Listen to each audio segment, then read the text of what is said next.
दोस्तों, आज की कहानी है आदर्श सासू माँ हो आप। दोस्तों, कहानी शुरू करने से पहले अगर आपने हमारे चैनल को सब्सक्राइब नहीं किया है तो सब्सक्राइब कर लीजिए ताकि आपके पास पहुँचे हर नया वीडियो सबसे पहले। दीपा अपनी माता पिता की इकलौती औलाद थी। बहुत ही सुंदर, सुशील और पढ़ी लिखी। बचपन से ही अपने सपनों को छूने की चाह रखने वाली दीपा के भी दोहरे सपने और उम्मीदें थी। लेकिन कहते हैं कि जब बेटी सयानी हो जाती है तो हाथ तो पीले करने का सपना हर माँ बाप का होता है। और ऐसा सपना दीपा के माता पिता भी काफ़ी समय से देख रहे थे कि एक अच्छा सा काबिल लड़का मिल जाए और दीपा अपने जीवन में आगे बढ़ जाए। तभी दूर के मामा जी एक अच्छा सा रिश्ता दीपा के लिए लाए। लड़का अच्छा पढ़ा लिखा होनहार था। लड़के का अपना गवर्नमेंट का व्यवसाय था। तो ये तो वही बात हुई, जैसा कोई सपना देखा और वो पूरा हो जाए तो उस खुशी का ठिकाना नहीं होता। ऐसा ही कुछ हुआ दीपा और उसके माता पिता के साथ। मामा जी ने विवेक की फोटो दीपा और उसके माता पिता को दिखाई। सभी को लड़का पसंद आया और उधर दीपा भी सबको खूब भा गई। फिर क्या था, बात आगे बढ़ी तो मंगनी कर दी गई और शादी की तारीख भी जल्द तय कर दी गई। दोनों परिवार बहुत खुश थे। दीपा के माता पिता ने खूब धूमधाम से शादी की। कोई कसर बाकी न रहे, इस बात का पूरा ध्यान रखा कि भाई लड़की वाले हैं। सब कुछ एकदम अच्छे से हुआ। फिर दीपा शादी करके अपने ससुराल आ गई। सभी रस्में रिवाजें पूरी की जाने लगी। मुंह दिखाई की रस्म भी की जाने लगी। तभी विवेक के रिश्ते की दूर की मौसी जी आई और दीपा को मुंह दिखाई देने के बहाने उसके पास आकर बैठ गई। मौसी सास थी। थोड़ा सास होने का राब भी दिख रहा था। तभी दीपा की सास को बड़े ही उत्सुक से स्वर में पूछती है कि हाँ दीदी, आप बहू तो बड़ी सुंदर लाई हैं। हमारे विवेक की तो किस्मत खुल गई। और तो और बहू कमाने वाली भी हैं। आखिर हमें भी तो पता चले कि दहेज में क्या क्या लाई हैं। अच्छा कमाने वाली हैं, दहेज भी खूब लाई होगी। दीपा को उनकी बातें थोड़ी अटपटी सी लग रही थी, पर नई बहू होने के नाते बोलना भी उचित नहीं लगा। पर मन ही मन सोच में पड़ गई कि आज भी हमारा समाज में ऐसी खोखली सोच पनपी हुई है। तभी दीपा की सास अपनी बहू के पास आकर बैठती हैं और प्यार से उसे निराहते हुए कहती है कि मैं और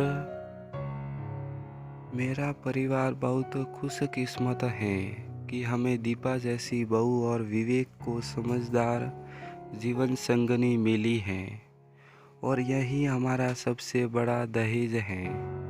और आज सभी रिश्तेदारों के सामने मैं केवल यही बात कहना चाहूँगी कि जो माँ बाप अपनी बेटी को अरमानों से पाल पोस कर बड़ा करके पढ़ाते लिखाते हैं और फिर उसे डोली में बिठाकर दूसरों के हवाले इस भरोसे से करते हैं कि उस घर में उसे वही प्यार व सम्मान मिले जिसकी वो हकदार हैं, तो हम सबका कर्तव्य बनता है कि हम उनके इस विश्वास को बनाए रखने का प्रयास करें। और फिर क्यों नहीं हम उसे हर एक वो खुशी और हक दे जिसकी वो हकदार हैं। और रही बात की दहेज की, तो ये एक ऐसा अभिशाप है जिसे हम सबको मिलकर ख़त्म करना है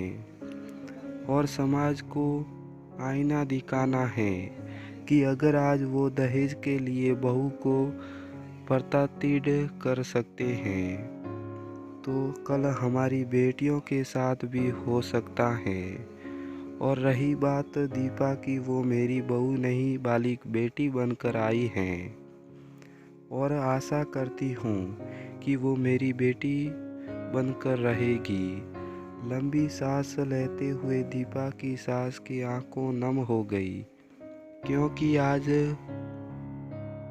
उसे अपना समय याद आया कि किस तरह ससुराल में कदम रखते ही उसे इस घिनौने अभिशेष से जूझना पड़ा और न जाने किसकी कड़वी बातें घूट घूट पीते उसने उन फलों को जिया जिस समय वो अपने जीवन में सुखद पल जी सकती थी।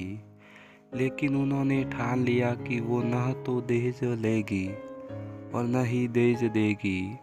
उनकी ये बात सुनकर अब मौसी जी की तो जैसे बोलती बंद हो गई और उन्हें अपनी ही बात पर शर्मिंदगी महसूस हुई।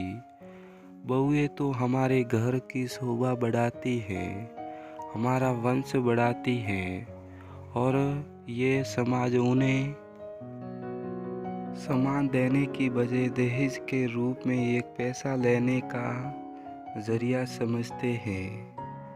मेरा मानना है अपने बेटों को इतना काबिल बनाओ कि वो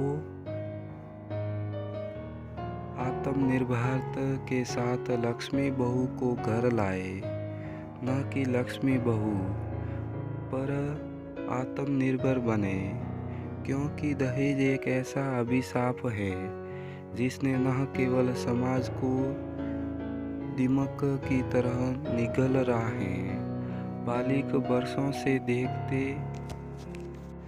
और सुनते आ रहे हैं कि न जाने कितनी बहू और बेटियां इस अभिशाप के चलते बलि चढ़ती आ रही हैं। हमारा सबसे बड़ा दहेज है अपने बच्चों की शिक्षा और संस्कार। अगर ये सब हम अपने बेटे और बेटियों को देते हैं तो इससे ऐसा कुछ और नहीं। मेरी बहू मेरा अभिमान है और बहू का कर्तव्य है कि वो इस अभिमान को कायम रखने का पूरा प्रयास करेगी। दीपा की अपनी सासू माँ की बातें सुनकर आंखें नम हो गई और उनके पैर सूखकर उनके गले लग गई। कहने लगी कि माँ, आप जैसी सोच हर समाज के लोगों की हो जाए तो किस घर में बहू डर कर या सहकर नहीं बालिक खुल कर जिएगी। माँ, आज मैं आप मेरी आदर्श हो। आज दीपा अपने आप को सौभाग्यशाली समझने लगी कि उसको ऐसा परिवार मिला जैसा हर लड़की का सपना होता है। तो दोस्तों, इस कहानी से आपकी क्या राय है? आपकी राय आप नीचे कमेंट करके हमारे को ज़रूर बताएं और इस वीडियो को लाइक और शेयर करना बिल्कुल ना भूलें।